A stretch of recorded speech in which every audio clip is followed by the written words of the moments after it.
ಕಳೆದ 2 ವಾರಗಳಿಂದ ಮಳೆ ಸ್ವಲ್ಪ ಮಟ್ಟಿಗೆ ಕಡಿಮೆಯಾದಂತೆ ಕಂಡುಬಂದಿದ್ದು ಅಡಕೆ ಬೆಳೆಗಾರರ ಮುಖದಲ್ಲಿ ಸಂತಸ ಮೂಡಿದೆ.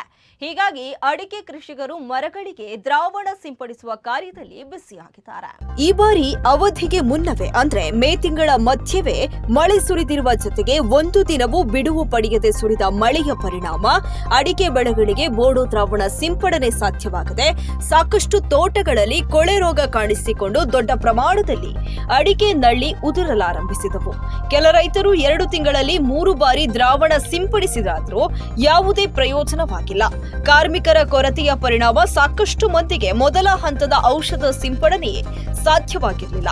ಕೆಲವೊಂದೆಡೆ ಸಿಂಪಡಣೆ ಮಾಡಿದ್ರೂ ಕೆಲವೇ ಕ್ಷಣಗಳಲ್ಲಿ ಮಳೆ ಬಂದ ಪರಿಣಾಮ ಔಷಧ ಸಿಂಪಡಣೆಯಿಂದ ಯಾವುದೇ ಪ್ರಯೋಜನವಾಗಿರಲಿಲ್ಲ. ಆದ್ರೆ ಕೆಲ ದಿನಗಳಿಂದ ಮಳೆ ಬಿಡುವು ಪಡೆದುಕೊಂಡಿದ್ದು ಹೀಗಾಗಿ ಕಾರ್ಮಿಕರು ಒಂದು ಕ್ಷಣವೂ ಪೋಲು ಮಾಡದೆ ಔಷಧ ಸಿಂಪಡಣೆಯಲ್ಲಿ ತೊಡಗಿದ್ದಾರೆ. ಒಂದಷ್ಟು ತೋಟಗಳಲ್ಲಿ ಈಗಾಗಲೇ 50% ಅಡಿಕೆ ಉದುರಿ ಹೋಗಿದ್ದು ಸದ್ಯಕ್ಕೆ ಉಳಿದಿರುವ ಬೆಳೆಯ ರಕ್ಷಣೆ ಹೇಗೆ ಎಂಬ ಚಿಂತೆ ಕಾಡುತ್ತಿತ್ತು. ಇದೀಗ ಮಳೆ ದೂರವಾಗಿರೋದ್ರಿಂದ ರೈತರ ಕೊಂಚ ಮಟ್ಟಿನ ಆತಂಕ ದೂರವಾಗಿದೆ.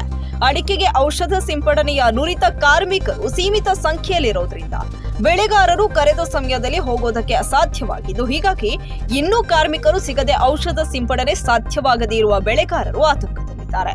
ತಮ್ಮ ತೋಟಕ್ಕೆ ಔಷಧ ಸಿಂಪಡಣೆಗಿಂತ ಮೊದಲೇ ಮತ್ತೆ ಮಳೆ ಕಾಣಿಸಿಕೊಂಡ್ರೆ ಕೊಳೆ ರೋಗ ಇನ್ನಷ್ಟು ಭೀಕರವಾಗುತ್ತೆ ಎಂಬ ಚಿಂತೆಯಲ್ಲಿದ್ದಾರೆ. ಕೆಲವು ಅಡಿಕೆ ಬೆಳೆಗಾರರ ಅನುಭವಗಳು ಭಿನ್ನವಾಗಿದ್ದು ಈಗಾಗಲೇ ನಮ್ಮ ತೋಟಕ್ಕೆ ಕೊಳೆ ರೋಗ ಬಾಧಿಸಿ ಅಡಿಕೆ ನಳ್ಳಿ ಉದುರಿ ಹೋಗಿದ್ದು ಇನ್ನು ಔಷಧ ಸಿಂಪಡಣೆ ಮಾಡಿದ್ರೂ ಯಾವುದೇ ಪ್ರಯೋಜನವಾಗುವುದಿಲ್ಲ. ಹೀಗಾಗಿ ಇರುವ ಅಡಿಕೆ ನಳ್ಳಿಗಳು ಕೂಡ ಉಳಿಯುವ ಸಾಧ್ಯತೆ ಕಡಿಮೆ ಇದೆ ಎಂದು ತನ್ನ ಹಿಂದಿನ ಅನುಭವಗಳನ್ನ ಹೇಳುತ್ತಿದ್ದಾರೆ. ಮಳೆ ಕಡಿಮೆಯಾದ್ರಿಂದ ಅಡಿಕೆ ಕೃಷಿಕರು ತುರ್ತಾಗಿ ದ್ರಾವಣವನ್ನ ಸಿಂಪಡಿಸಬೇಕು.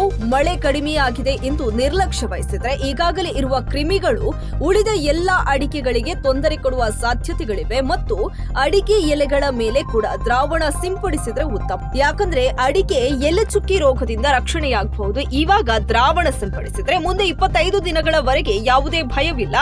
ಮತ್ತೆ ಮಳೆಯ ಪ್ರಮಾಣ ನೋಡಿಕೊಂಡು ಔಷಧ ಸಿಂಪಡಣೆ ಮಾಡಬಹುದು ಎಂದು ಬಂಟ್ವಾಳ ತೋಟಗಾರಿಕೆಯ ಸಹಾಯಕ ನಿರ್ದೇಶಕ ಪ್ರದೀಪ್ ಡಿಸೋಸ ತಿಳಿಸಿದ್ದಾರೆ.